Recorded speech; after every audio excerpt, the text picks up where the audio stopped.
धाकड़ खबर, बेखौफजुमा बेबाक अंदाज।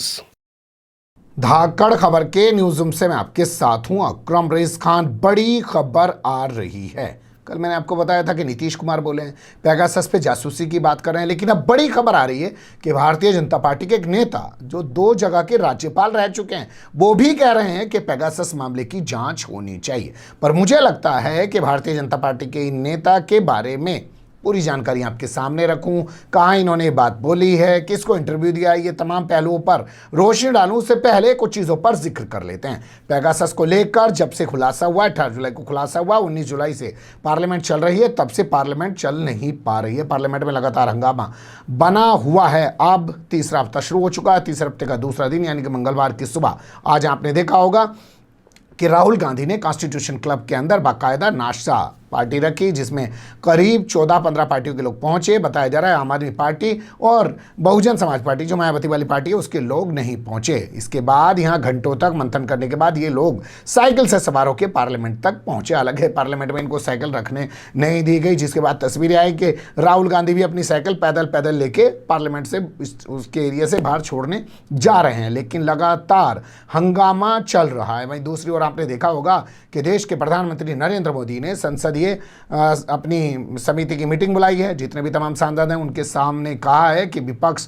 संसद को चलने नहीं दे रहा है, इस बारे में जाके जनता को बताएं। ये भी एक तस्वीर उभरी। इसके अलावा आपने देखा होगा एक खबर और उभर के आई कि प्रधानमंत्री नरेंद्र मोदी ने डेरेक ओब्रायन जो टीएमसी के नेता हैं, राज्यसभा से सांसद हैं, उनके उस बयान की आलोचना की जिसमें उन्होंने कहा था कि चाट पापड़ी की तरह पार्लियामेंट के अंदर जो है कानून पास किए जा रहे हैं, बिल पास किए जा रहे हैं। एक बिल पास करने के लिए 7 मिनट का भी वक्त नहीं दिया जा रहा है। इस पर उन्होंने सवाल उठाए थे। ये पूरी बातचीत, पूरी खबर मैं आपके सामने कल बंगाल से जुड़ी खबरों के बुलेटिन में रख चुका हूं, यानी कि प्रधानमंत्री ने आज इस पर अपना रिएक्शन दिया है। तो कुल मिलाकर एक हंगामे वाली तस्वीर जो है दोनों सदनों के अंदर से आ रही है, दोनों सदनों के बाहर से आ रही है। पेगासस को लेकर हंगामा मचा हुआ है, लेकिन सरकार टस से मस होने को तैयार नहीं है, वो इसकी जांच कराने को तैयार नहीं है। भैया अब क्यों नहीं तैयार है? क्या विपक्ष वाले सही कह रहे हैं कि चोर की दाढ़ी में तिनका, इस तरीके के अल्फाजों का अगर वो इस्तेमाल कर रहे हैं तो सरकार क्यों नहीं कह देती है कि हमारी दाढ़ी में तिनका नहीं है, हम तो जांच कराने के लिए तैयार है, 56 इंच का सीना रखते हैं, जहां कहोगे ठोक के वहां जांच करा देंगे।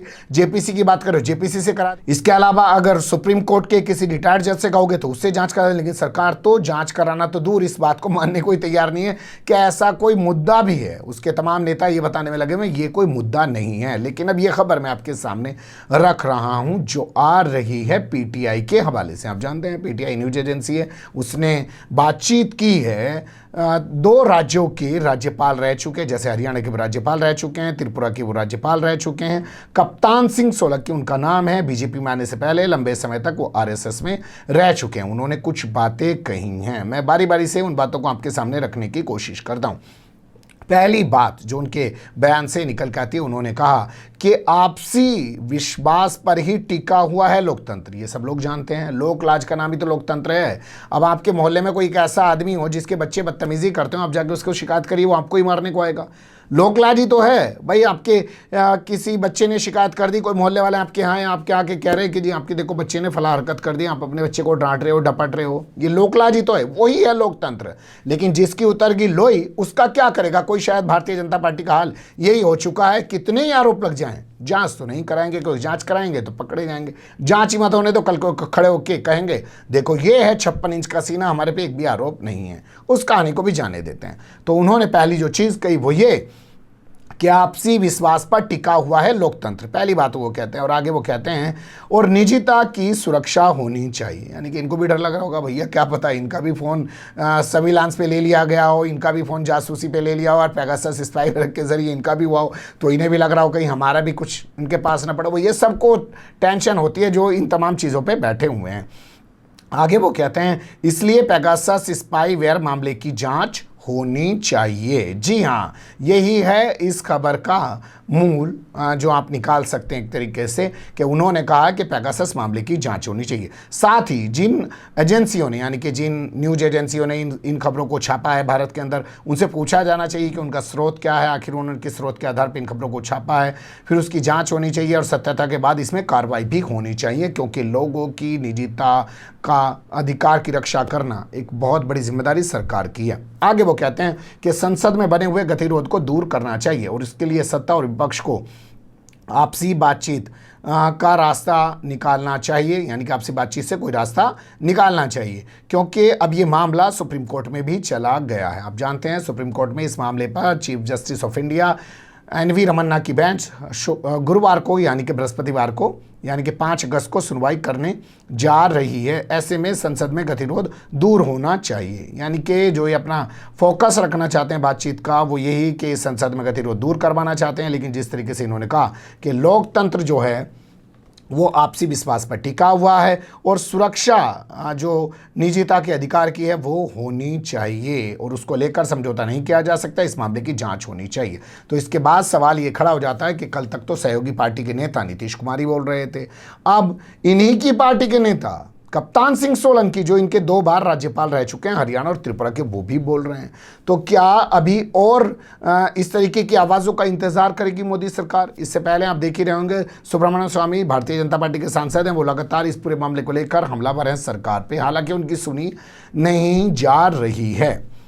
लेकिन फिर भी अब ये आवाज़ जो उठी है भाजपा के अंदर से, क्या इकलौती आवाज़ रहेगी या इस आवाज़ के साथ कोई और आवाज़ मिलेगी, और वो क्या आवाज़ किसी पूर्व राज्यपाल की ही होगी, ये भी देखना दिलचस्प होगा। लेकिन कुल मिलाकर ये है कि जैसे जैसे सरकार इस मुद्दे पर टाइम खींचती जा रही है वैसे वैसे उसके अंदर भी विरोध बढ़ता जा रहा है। ये अलग बात है कि बोलने वाले अब लोग बचे कितने हैं, बहुत सारों का कच्चा चिट्ठा उठा के यहाँ पे एक तरफ रख दीजिए, उन्हें बता दीजिए कि अब अगर हमारे खिलाफ कोई शब्द बोला तो तुम्हारा ये हो जाए। जैसे बाबुल सुप्रियो को देखिए, बाबुल सुप्रियो कल फेसबुक पे लिख रहे थे, भाई मैं नहीं रहना चाहता राजनीति में, रिजाइन कर रहा हूँ, लेकिन अब कह रहे हैं सांसद बना रहूँगा, सुरक्षा वापस लौटा दूंगा, बंगला वापस लौटा दूंगा। जानते हैं क्यों? बीजेपी ने बुला के ढंग से डांट के बता दिया, सुन भाई तू रिजाइन करेगा, तेरे रिजाइन करने से उस जगह पे चुनाव होगा, हम हार जाएंगे तो तेरी वजह से हम बेइज्जती कराएंगे, तुझे हमने मंत्री बनाया, तुझे हमने सांसद बनाया, तमाम सुविधाएं दी, तू आज हमारे साथ ये करके जाएगा और फिर हमारे एक वोट संसद में तू कम करेगा और हमारा मैसेज बंगाल में ऐसा जाएगा कि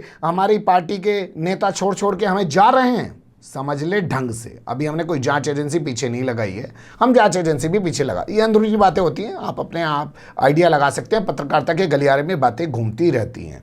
तो क्या इसी वजह से जो है बाबुल सुप्रियो ने अब अपना पद ना छोड़ने का निर्णय लिया है और कप्तान सिंह सोलंकी जो बोल रहे हैं, या इस बात के बाद सरकार कोई गंभीरता दिखाएगी या बोलते रहने दीजिए? इससे पहले राज्यपाल सत्यपाल मलिक जो बागपत से आते हैं और जम्मू कश्मीर गोवा के राज्यपाल रह चुके हैं, वो भी खुलकर किसान आंदोलन पर इस सरकार की खिंचाई कर चुके हैं, कह चुके हैं किसानों से बात होनी चाहिए, लेकिन उनकी बात भी नहीं सुनी गई थी।